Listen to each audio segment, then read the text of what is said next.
meeting him? Like, does someone come and say bow down or do not fart or you know what? I'm really glad that I went, but I don't think I would ever go back. It was a really crazy experience. So the Lamborghinis show up and the Ferraris, whatever, they all show up on an airplane. We pull it out in the tarmac just so we could look at them.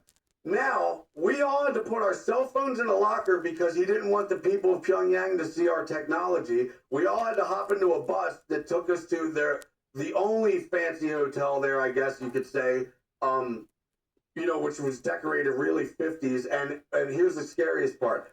At 6 o'clock when the sun goes down, picture a city as big as San Juan.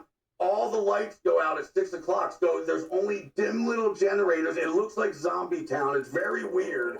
And it doesn't matter if you're like a famous singer there or like a farmer who rakes leaves. You all get paid the same amount of money, which would not provoke anybody to want to become special. So why would I learn to shred a guitar if I could just rake these leaves and get paid the same amount? Why would I get good at skateboarding if nothing's going to come of it? The doctor is the dumbass. Yeah, so he took us to this big state. First of all, we sat in this big chair. I think it's this right here. Yeah, so a big, yes, exactly. There we are.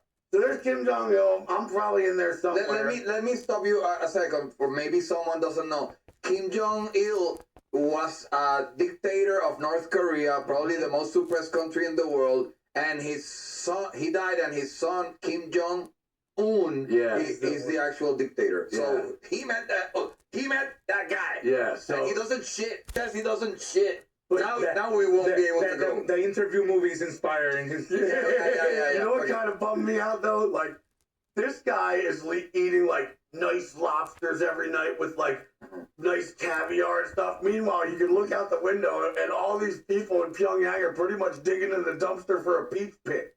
Yeah. It's just hunger. Like you're not hooking these guys up, but you sure are hooking yourself up every single night. You've never felt what it's like to suffer. They're down there probably eating rice with no flavoring in it, How was like your reception? That did people come out to the airport? I could say this. When I was staying in the hotel, I took my skateboard and I skated down the street and I ollied over like a bush, and everybody was just like, who is this guy with drawings all over his body on a piece of wood with 4 wheels on it, jumping over things? Like, they thought I was from the future. They all just stopped like, what was that? Imagine man. My whole diet was pretty much just alcohol and drugs. I can't believe I'm still here to tell the tale, but it took me 8 days on life support with a tube down my throat with COVID and pneumonia from just being so dehydrated from like alcohol. My body just shut down and I went into 5 seizures at 20 minutes apiece. And what's sad is, if I only would have had 1 seizure at 20 minutes apiece, I probably would have snapped out of it and been like, give me a beer. That was weird. It took 5. Then I went to the hospital. I couldn't breathe on my own. So I woke up in the hospital like, how long have I been here? Like a couple hours? Like, you've been here for 8 days. And the nurse was like crying because she didn't think I would come out of the coma that I was in. And that's when I was like, all right, dude, whatever kind of rock bottom you could claim for a millionaire is kind of rock bottom. Because when you think of the word rock bottom, you think of a guy who's homeless on a tent on the side of the road, digging in the dumpster for a pizza bit, asking for $10. Well, I have a lot of $10, and I still have a lot of homes and stuff. So to determine rock bottom is just however you felt. So you that died. Was my rock, yeah. So you died. Oh yeah. How does dying feel?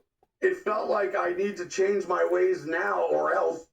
So I did, and luckily I met my wife Danny, who is stretch coach and supermodel and hates alcohol and drugs. So